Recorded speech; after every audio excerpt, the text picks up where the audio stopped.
Pentagon is dealing with the worst leak of U.S. national security intelligence in many years. As a damning Air Force report is made public. 15 airmen are now being disciplined in the investigation of accused leaker Jack Teixeira. A special investigation with the Washington Post into the alleged leaker. Talking to Jack's friends, the internet was a huge part of his life. He's working in this highly sensitive facility, safeguarding the nation's secrets, and then he hops onto Discord, and it's a racist, paranoid, anti-Semitic free-for-all. It's like he's living this double life. The chat platform. This was a problematic pocket on our service. We don't want these people on Discord. And the national security failures. Should the military vetting process have caught all of these aspects of his personality? The vetting system is pretty robust, but it's not perfect. There were countless missed opportunities, and as a result, we have one of the worst leak cases in modern times. Now on Frontline, the Discord leaks. This program contains mature content which may not be suitable for all audiences. Viewer discretion is advised.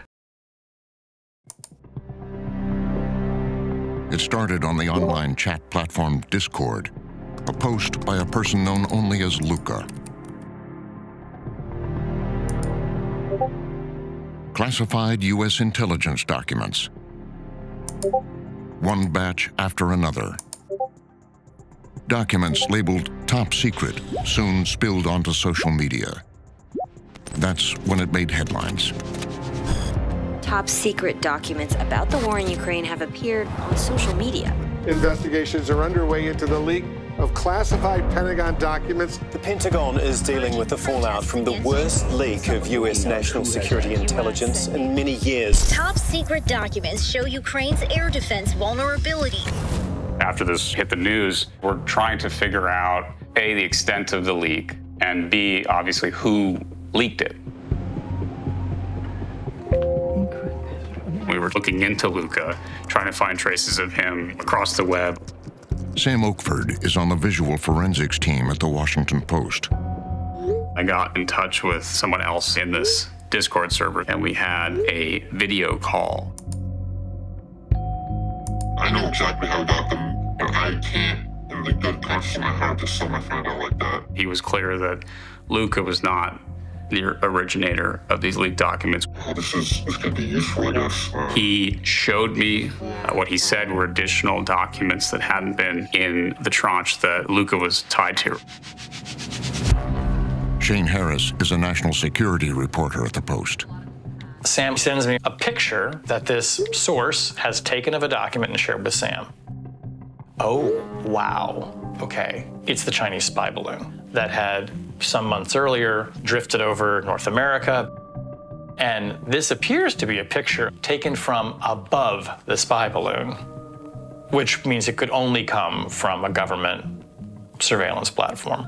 I thought, how does a teenager have access to highly classified documents? A few hours later, the source called back. This is a recording from a call I had that night.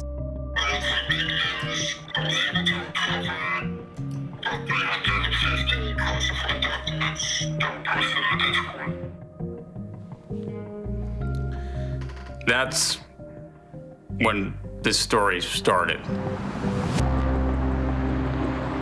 The reporters arranged to meet the source in person. We're sitting on this park bench, and this kid arrives.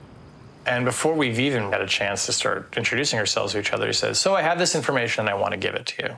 He pops open the laptop, and it's pretty clear within a minute or two that this kid has an astonishing range of classified documents. The leak was far bigger than anyone had understood. More than 300 pages that included some of the most highly classified information in the U.S. government, from secret Pentagon assessments of the war in Ukraine to revelations about Iran's nuclear program, to scenarios about a possible Chinese invasion of Taiwan. And that's when he starts to tell us the story of a group of friends who he made online during the pandemic in a Discord server that they called Thug Shaker Central.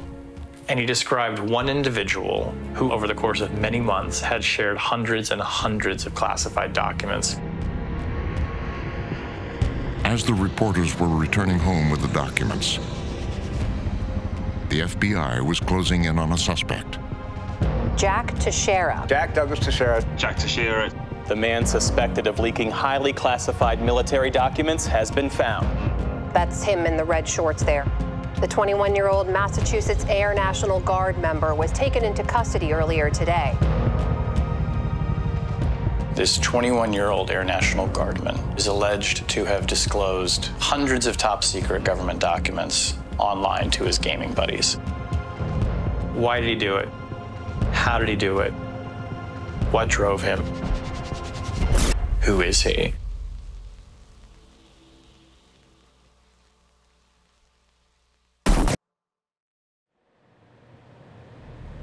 Over the next 6 months, reporters at the Washington Post would investigate Jack Teixeira's world. It largely played out online. Our whole team was working on this, creating networks, basically, of people based on their social media profiles, because they interacted in some way with Jack or someone he was connected to. Chris Degenpour specializes in tracking down sources online.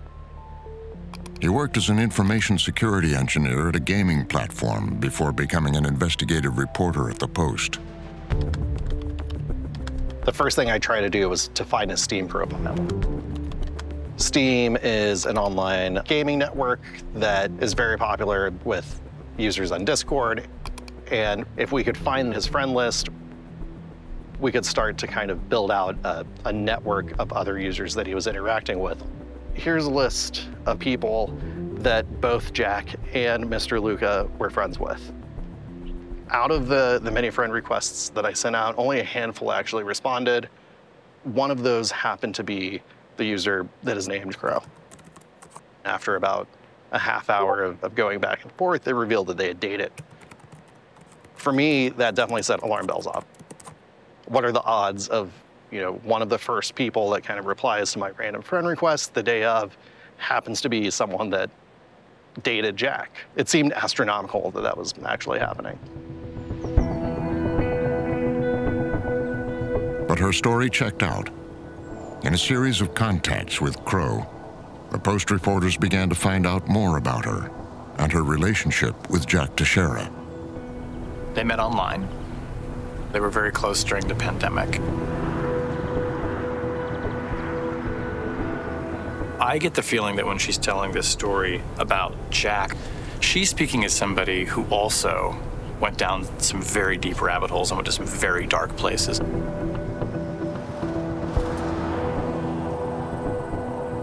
She became a neo-Nazi because of people she met online. She wants to tell her story as somebody saying, look, I made bad choices in my life. She agreed to go on camera if we used her online name and her whole face wasn't shown. She said she no longer has anything to do with the neo-Nazi movement. No, I don't believe any of that anymore.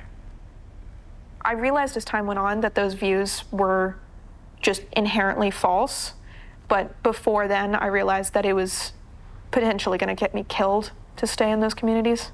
Is that fear the reason that you don't want to be identified in this interview? Partially, yeah. I don't think anyone would seek me out to hurt me, but it's better to be safe than sorry. Crow says she met Jack Teixeira online. I think the first time I remember encountering him, we were on a server about guns and gear and, like, Russian stuff. And I think I asked him some questions about what he was talking about, because as much as I like guns, I don't know as much as some of these people. And it got to a point where, like, I trusted him quite a bit. What were some of his just general political views of the day? He was patriotic. He liked America. I guess best way I could possibly describe him would be kind of like a libertarian. He had strong opinions about everything. He was not a neo-Nazi, but definitely conservative, really supported, like, gun rights, First Amendment rights. Okay. So it was definitely a plus to me that he was fine with my beliefs. He texted me this big, long, emotional thing, asking me to date him, telling me that I was, like, the last part of this dystopian world that he liked. He knew everything about my life. Crow says they never met in person, but they had an online relationship for about a year. I think in front of his friends, he kind of put on this front of, oh, I don't really care. Way more typically masculine and conservative. I think he wanted them to think of him pretty, highly. But when you're one-on-one with him, he was much more of a genuinely, sweet person. He loved dragons and dinosaurs and stuff. Since he was a kid, he always wanted to ride a dragon. And looking back on it, it's kind of childish, but, that was a side of him you never really saw when you were talking to him. Jack Teixeira's family would not speak on the record, but the Post reporters were able to piece together an outline of his childhood. Teixeira grew up in Dighton, Massachusetts, a tranquil corner of the state. You see family photos of him when he's little. He looks just like a typical, ordinary little kid. Seems to come from a big family. Here he is playing a game online. He looks about 6 years old in this picture. He was obsessed as a young kid with military weaponry and hardware and World War II airplanes. He was a bright kid, by all accounts. In middle school, he made the honor roll. We understand he's reasonably close to his parents. He lives at the home of his mother and stepfather, but he's also close with his dad. We know that in middle school, he started playing Call of Duty and Grand Theft Auto with friends online. He gets to high school, and it seems like maybe this is a period where there's significant change in his life, and starts to have problems. It was a time he would still talk about when he began dating Crow after high school. There were many late-night calls where he would rant to me about school, how much he hated his teacher, how much he hated some people, and he hated the principal, and how he wishes he could have shot up the school, how he should have done it. Just stuff like that.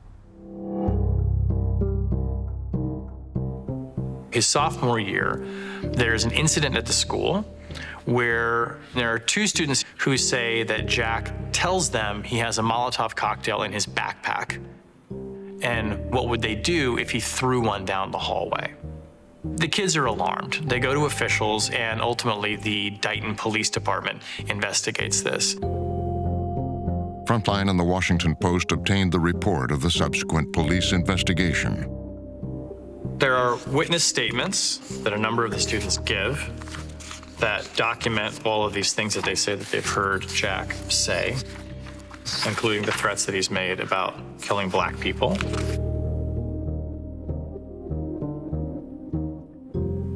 The police meet with Jack, and he tries to say, I was just talking about a video game.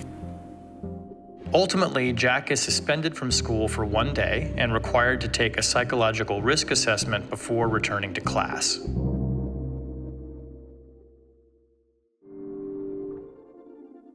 We wanted to build a place where you could game, talk, and ultimately belong. So we built Discord, and you loved it. By the time Teixeira got into trouble in high school, the chat platform Discord was surging in popularity with gamers. You made Discord into a home, a place for you and your friends to hang out in. Discord was started in 2015 by game developers Jason Citron and Stanislav Wisniewski. We came up with this idea of what if we built from scratch an amazing voice and text chat experience for people that play multiplayer video games, and that's what we built, and it's called Discord. It quickly evolved and became a place for users to create communities known as servers, with no advertising and little oversight, relying largely on users to moderate problematic content. It's going to happen at UVA in front of the Jefferson statue. We're going to march to the monument with the torches. As the company grew, it came under fire when white supremacists began recruiting and organizing on its servers, most infamously for the Unite the Right rally in Charlottesville, Virginia. John Redgrave is Discord's head of trust and safety. After the Charlottesville riots and the Unite the Right rally in 2017, it was found that there were people who were organizing on Discord. Look, the Unite the Right rally was a really challenging moment for Discord. I was not part of the company at that time, but it was the impetus for Discord to build a trust and safety team. We have 150 million people using Discord every month, right? That's billions of interactions, right? So the scale of this challenge is immense. The company has defended itself in the wake of the intelligence leaks and the ongoing problems with extremism, saying they represent isolated bad actors on a platform designed for privacy and community. We have taken the stance that a lot of these spaces are like text messaging your friends and your loved ones, and it's inappropriate for us to violate people's privacy, and we don't have the level of precision to do so when it comes to detection. To me, we're a city, right? Discord is a city, right? We have all these people who are trying to find friends in their city, and they're going and, playing sports, right? They might be gaming, they might be, studying together. In any city, you are going to have problematic pockets. Sam Oakford tracked down one of Jack Teixeira's friends from Discord. He wanted to be identified by his online name, Pucky. Pucky is someone that I heard about very early on. It took us a long time, many, many months, to track him down and identify him by name and then get in touch and then convince him to meet with us. Pucky is now 19. This is the first time he's spoken on camera. All right, and we're rolling. Do not disturb. There we go. Let's start when you first encountered Discord as a platform. I think it was in 7th grade. I was still using Skype at that point, and my really good friend at the time were like, we should ditch Skype because everybody's on Discord. I formed a habit of being there a lot, texting, but also speaking. And then June 2020, that's when I joined Oxide.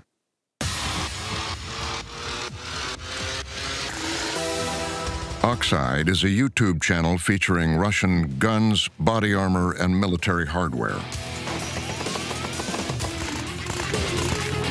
Viewers who like the content can then join a server on Discord, Oxide Hub, which in 2020 had thousands of members, including Jack Teixeira. We were stuck inside that summer, so we were just all online playing games. So I searched for other places to be, and then that's what brought me to Oxide. And Jack was there, and we hit it off personally. I remember him being, he was a cool guy. And the number of coronavirus cases jumped by nearly 5,000 here in the United States over the past 24 hours as testing has expanded. Teenagers have really lost out when it comes to peer relationships. It was during the early days of the COVID pandemic that Jack Teixeira's friend group was coalescing on Discord. Charles says he was around 13 when he met Teixeira on Oxide Hub. He and one of his parents agreed he could be interviewed on the condition his identity be concealed, and we use his middle name. I moved to a new school, and it had shut down immediately due to COVID restrictions. Just hold that for a second. Actually, you can put that in your pocket. I had no friends and was locked at home. And because I was locked at home, that led me to Discord. And Discord is where I eventually met Jack Teixeira. And after some time, you play so many games with someone, you have so many good moments with those people that you kind of form a bond with them. We talked a lot in Oxide Hub, but it was a big group of people. So it wasn't like talking one-on-one, and you would occasionally DM them privately. But their online conversations had a darker side. We took joy in being offensive. It was something that made us tighter as friends, like us against the world. We would talk about how much we hated a race, whether that be Jews or blacks, Hispanics or Canadians. It could be anything. You'd be like, dude, screw those people. And people would be like, yeah. And whether it was serious or not, we didn't care. It was funny. And that during such a time where we were so far removed from society. Because of COVID, it was so easy to fall into that hole of just hating everything. A lot of older people don't understand how gross younger people's humor can be, and they don't understand just how disturbing younger people's perceptions of what can be joked and not joked about is. Like many large public Discord servers, Oxide Hub had its own moderators responsible for policing content. At some point, Oxide's moderation team, they want to crack down on offensive content. Offensive for this being racially motivated images, memes. Because it was a public server, they didn't want anything too edgy. So they started cracking down on this content. And then Pucky, he made a smaller server and invited a bunch of people who used to be active in the voice chats. And then this is where you could say the core members became solidified with each other. 99% of my time was in there. What was the role that Jack played in the group? I mean, he was pretty well liked by everyone. He was someone that if you saw them like join the VC and they were just sitting in there alone, it would fill up really quickly with other people just wanting to talk to him. He was an awesome guy to hang out around. Like anytime he entered the room, like mood change, like stuff's going down. This is gonna be fun. We're gonna have a good night. After the George Floyd protests dominated the news in the summer of 2020, the content on Pucky's server became even more racist and violent.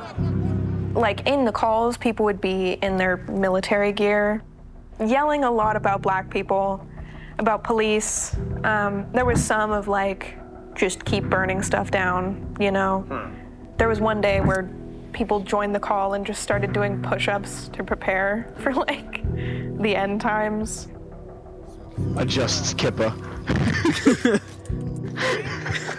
This is a screen recording of the group gaming together. Maybe I should go the country club route. Jack Teixeira used his online name, the Excalibur Effect.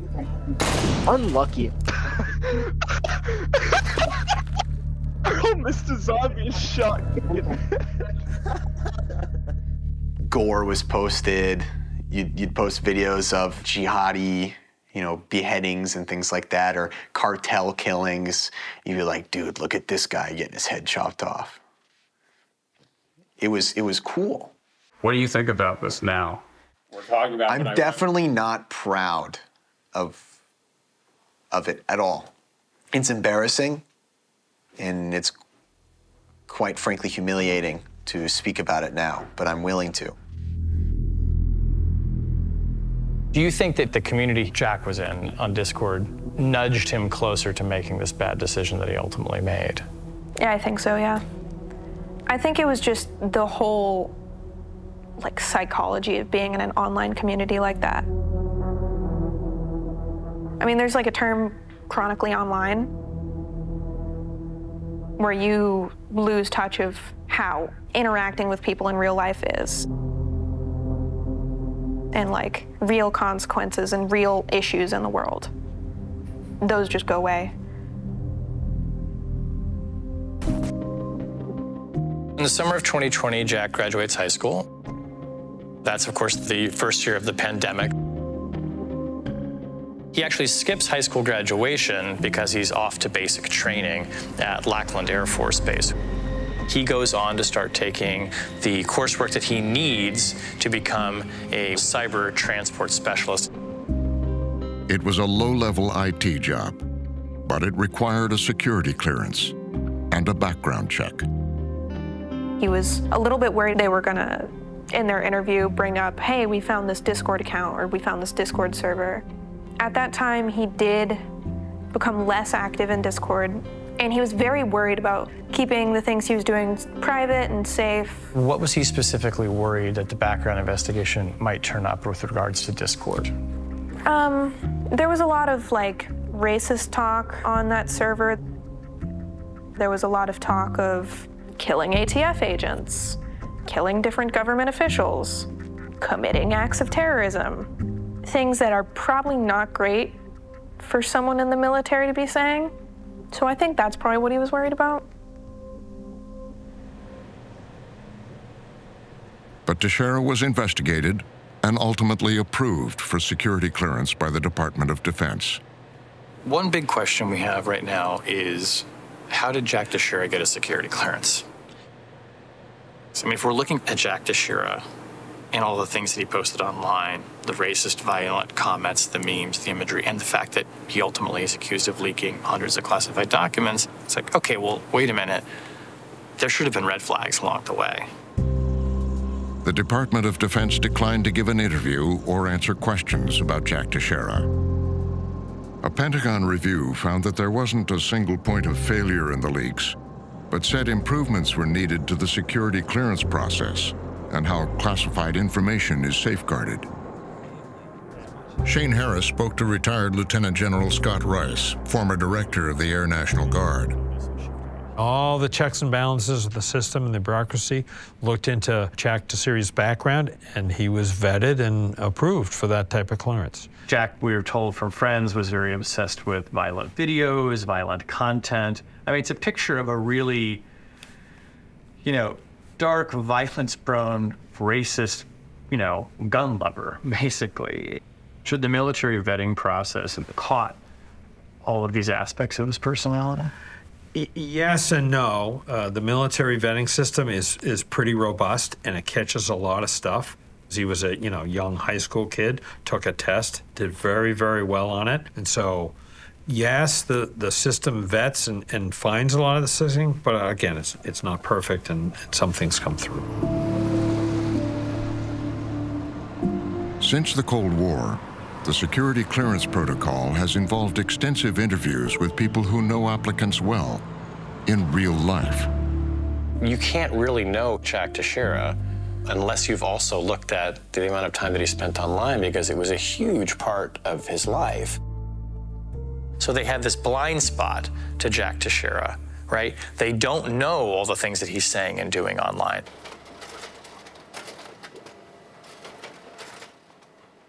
To receive his security clearance, Teixeira would have had to fill out a detailed questionnaire, the SF-86. This is the current SF-86, 136 pages long. This is literally mine from 2019. Mark Zaid is a lawyer who has represented hundreds of people going through the security clearance process.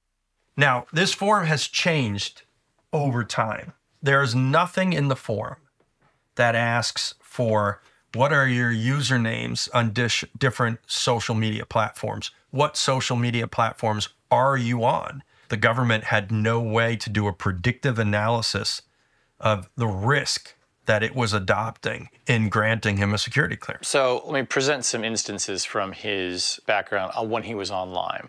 And you tell me, would these negatively affect his ability to get a clearance? Making racist jokes. It depends. So every answer I'm always going to give on a clearance case is always, it depends, because that's the way. But yes. Threatening, even if in a what you might consider jokey way, to kill a federal law enforcement officer. Yes, absolutely of concern for a security clearance. Coming up with imagined scenarios for how you would kill a federal law enforcement officer. Absolutely a concern.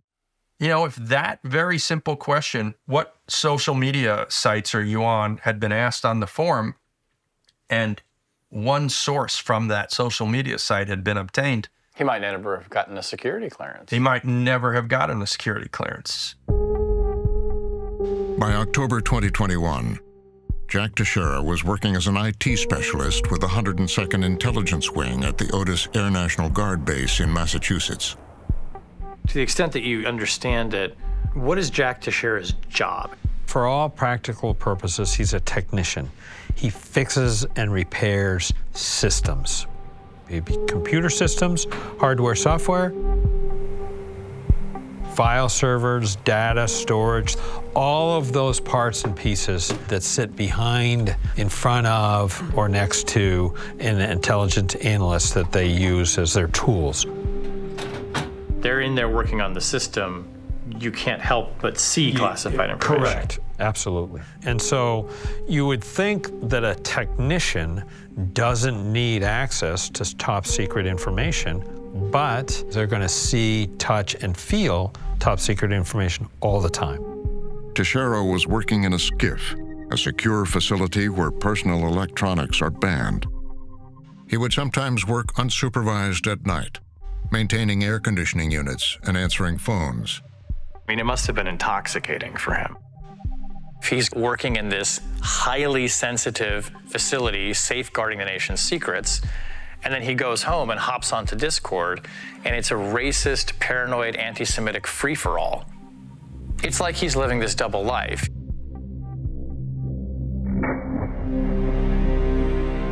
Around this time on Pucky's Discord server, Teixeira was posting videos mimicking first-person shooters. One video threatened violence against Jews and black people. Jews, scam, rape, and I magged them. I was there when it was posted. I remember it being posted, and I was like, what are you shooting? Is that out of the ordinary, or was that something that... That sort of rhetoric was common. All pretense aside, right? It was racist, but if you were in the know, it was funny, and you were included. And you're talking about your politics, were they sort of conspiratorial? Yes. You know, Jews rule the world. This was huge in the pandemic. The vaccines, like all these companies, they've got Jewish CEOs. We can't trust it. And so is Jack is one of the people talking about this? Definitely. Pucky says he now regrets the anti-Semitism, hate speech, and conspiracy theories. At the end of 2021, with COVID restrictions waning, he says he began spending less time on Discord. Control of the server was given over to Teixeira. The server name eventually changed to Thug Shaker Central, a racist and homophobic reference to gay pornography.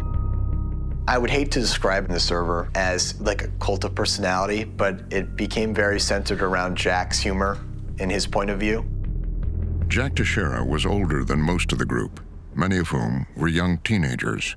The more extremist he got and the smaller his circle got, he felt it was his duty to be this, you know, father figure, to be this man that would tell them what's going on and had all this information. By this time, Crow says they'd broken off their relationship and she had left the server. A really key element was the way that the server became smaller and smaller over time. And it wasn't only that there were fewer people in it, but there were certain types of people who made the toxicity levels rise and rise. Him being the owner, he would have the final say in what happened. So people began leaving, getting banned. Jack would ban them. It wasn't like silencing people because we thought their opinions were bad. It was, this guy isn't funny, or he's a normie, get him out of here. Oh, sounds a little cutthroat. Yeah, it was down to maybe like 20 guys. When you have a group who share similar views, it will progressively become edgier, darker, brutal. And it's easy to become locked in that echo chamber. Discord says that it shut down one of Jack Teixeira's user accounts for hateful content, but that he had 2 others. And the reason it took no action against Thug Shaker Central was because nobody reported it.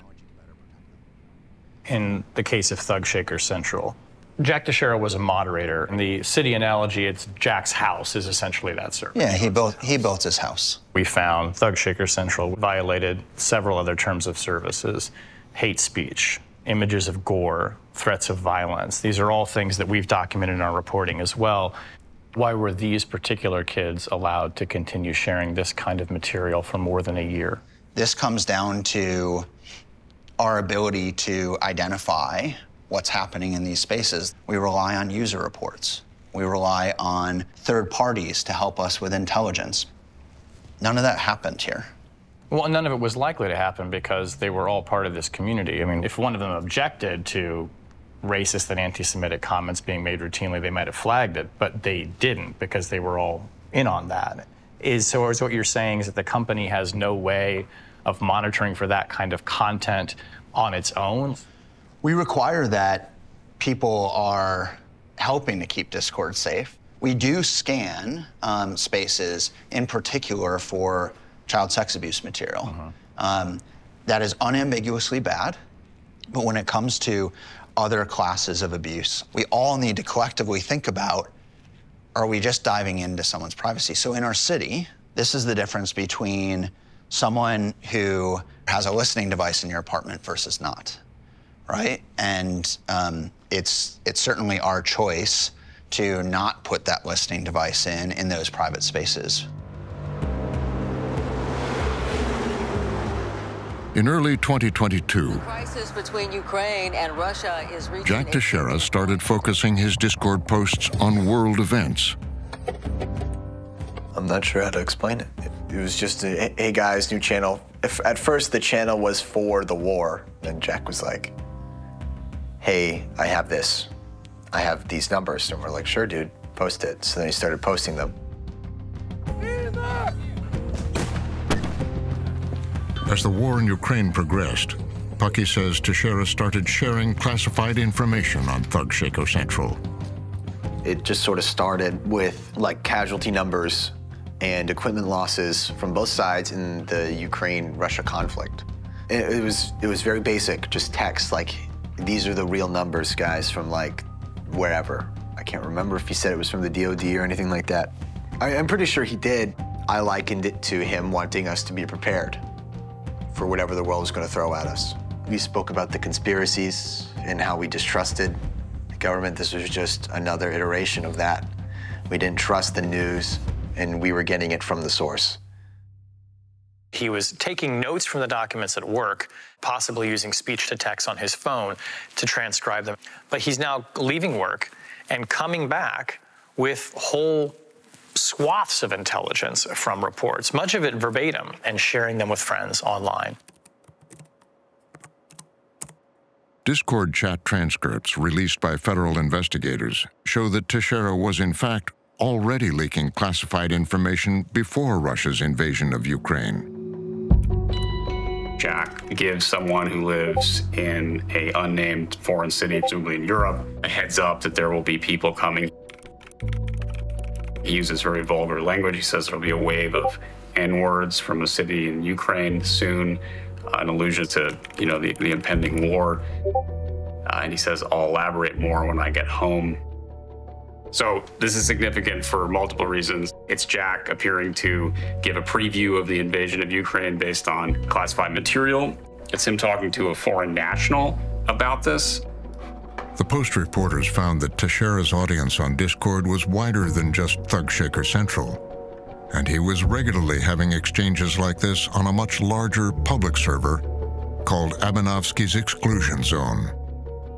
Sam Oakford spent weeks mapping Teixeira's posts and contacts on the Abanovsky server, a community of military enthusiasts and gamers with more than 600 members around the world. He found one of Abanovsky's moderators in Arizona.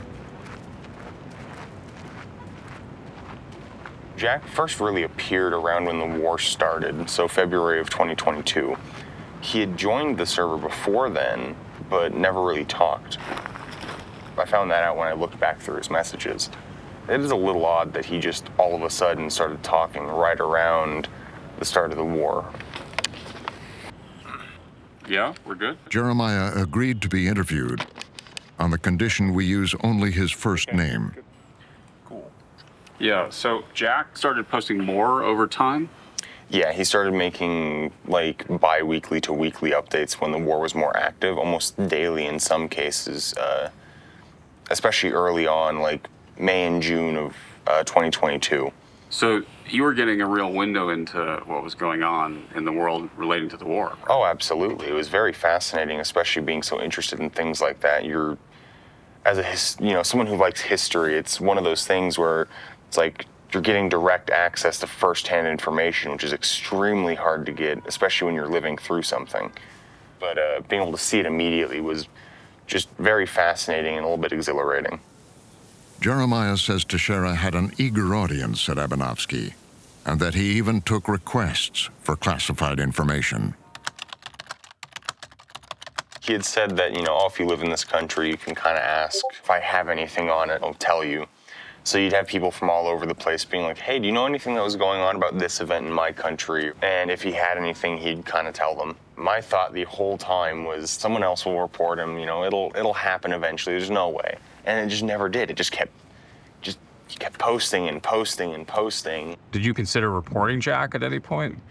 I did. I had times where I'm like, I probably should report him. I was 18, I was stupid, and I was kind of just wanting to look at information. Yeah. A lot of people told him, hey, you do realize it's illegal, right? He's like, yeah, I know, I don't care. I thought he was an absolute idiot and was definitely going to get arrested.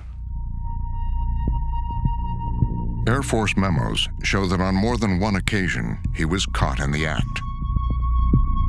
It says that Jack Teixeira had been observed taking notes on classified intelligence information in the skiff. He was observed putting a note in his pocket. He was told to stop. Then a month later, another warning.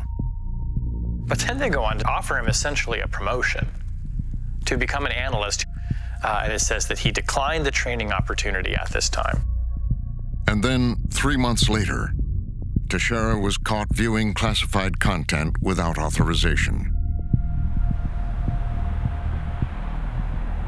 The Air Force declined to give an interview, but this week published its own investigation which pointed to systemic failures in the handling of classified information and strongly criticized the culture of complacency at Otis Air National Guard Base.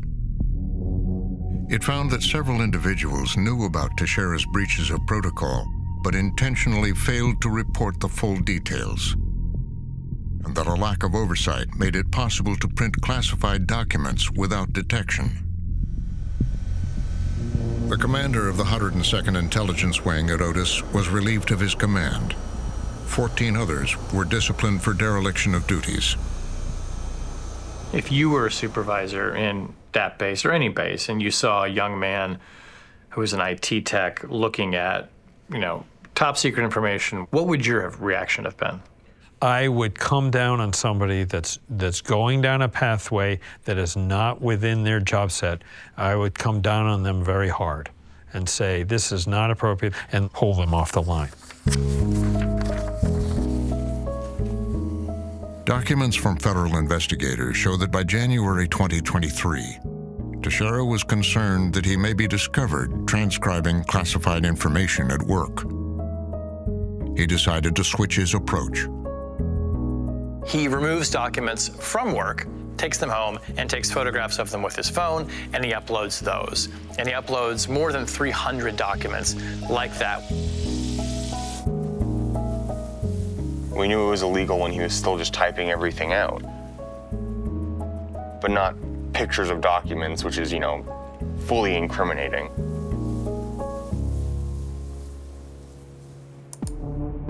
February 28th, 2023. That evening, a teenager at home in Southern California logged into Discord and initiated the fall of Jack Teixeira. He went by the name Luca. He was naive, immature, kind of the whole 9 yards of a kid. Luca was one of the younger members of Thug Shaker Central. He was someone who had a reputation for posting what you might say, and he would post things in a reckless way. So it set off everything that would happen over the next month.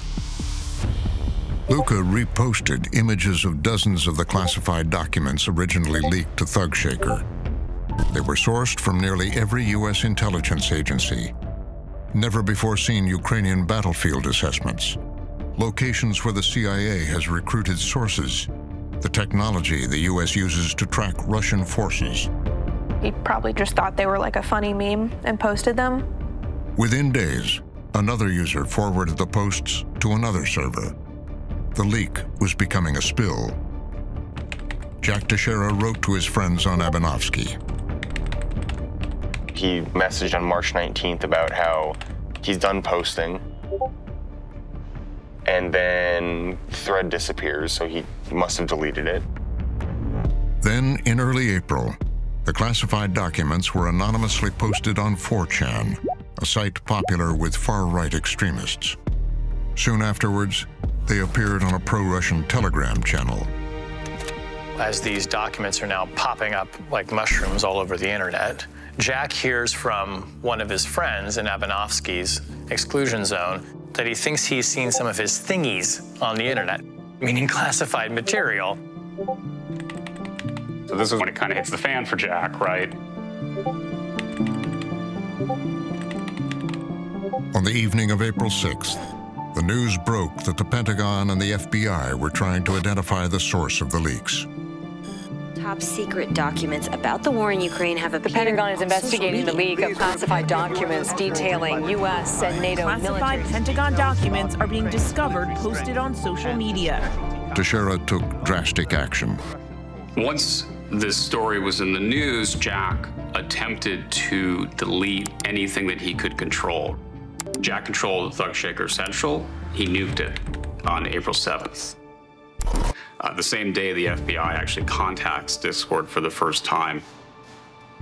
I get a phone call. I immediately stand up a team of people. We started to take action while also collaborating with different law enforcement agencies. Classified material had been leaking on Discord for more than a year, but it had gone undetected until now. No users at all reported anything about this to us. How many servers were found to have classified documents moving through them as you described it? I don't know the answer off the top of my head. Is it possible you all don't know how many servers these documents popped up in? Well, look, we're constantly trying to evolve how we can identify these things, but without knowing what is and is not classified, and without having some way to essentially detect that proactively, we can't say definitively where classified documents go. And that's true of every single tech company. This is not a Discord problem. This is an internet problem. We have no capability to identify when a classified document has potentially been leaked. So the moment Teixeira deleted Thug Shaker Central, could not be recovered, anything in it? Could not be recovered. So if that means that it's gone and you can't recover that under any circumstances? There is no way for us to recover information that's deleted by a user on Discord. So in essence, he was successful in a limited way in covering his tracks there by deleting the server. I don't think he was successful, given the fact that lots of screenshots have appeared. Teixeira could delete the Thug Shaker server, but he didn't have the same power over Abanovsky. He's running through various ways he can most efficiently clear up what he did on Abanovsky. He had asked me to go back and delete anything he might have posted outside the thread in February of 2022. He had also said, don't tell anyone, which I didn't. But I immediately started taking screenshots of things and just kind of collecting information in case it was ever needed. So he's telling people, delete anything that has anything to do with me. If anyone comes talking to you, don't tell them anything. In the days that followed, investigators say Teixeira destroyed electronics equipment, adopted a new email address, and got a new phone number. You see him in these days understanding that the walls are closing in. He knows people are looking for him, and he's trying to delete the evidence that might lead to his door. Federal agents were getting closer to Teixeira, and the word was getting out among people who had known him online. I knew a few days before it ever hit national news. I used to be very good friends with Mr. Luca, and I was still close friends with people kind of connected to him. And I heard that they were looking into him for classified information. Yeah. Luca was the first person who got visited by any law enforcement. Okay.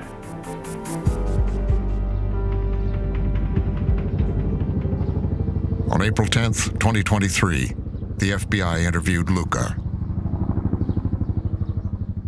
He told them that a clean-cut white male named Jack, who lived in Massachusetts and worked for the U.S. Air National Guard, was the source of the leaks. 3 days later, federal agents moved in on Jack Teixeira. He was waiting for them on the back porch of his mother's house, reading a Bible. Last thing he ever said to us, he said, I'm sorry guys, I really wish this would never happen. I prayed and I prayed and I prayed that this day would never come, but now it's just in God's hand. I love you all. And then that was basically it. Jack Teixeira was charged with 6 counts of retaining and transmitting classified national defense information. The indictment said that what he leaked could be used to the injury of the United States or to the advantage of a foreign nation.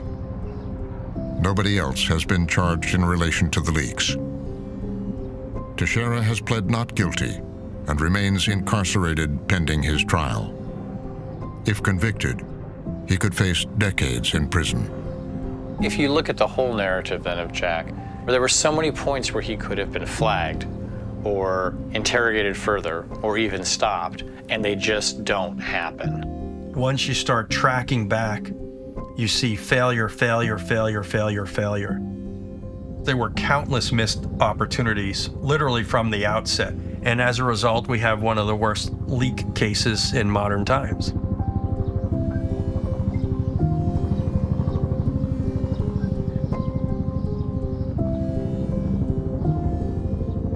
To me, it felt like a mix of his ego and ideology and just all of it blended together. Because when you're on Discord that much, you lose a lot of what normal socialization is. I genuinely just think he never thought they'd come for him.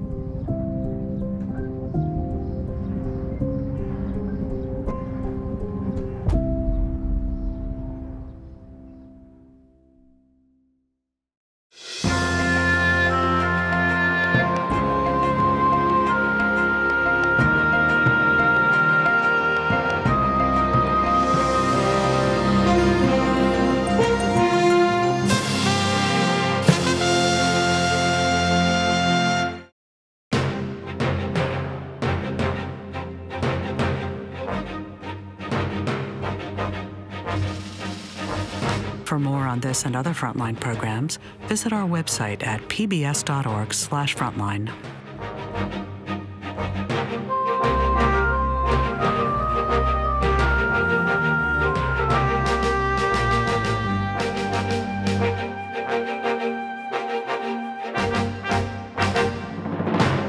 Frontline's The Discord Leaks is available on Amazon Prime Video.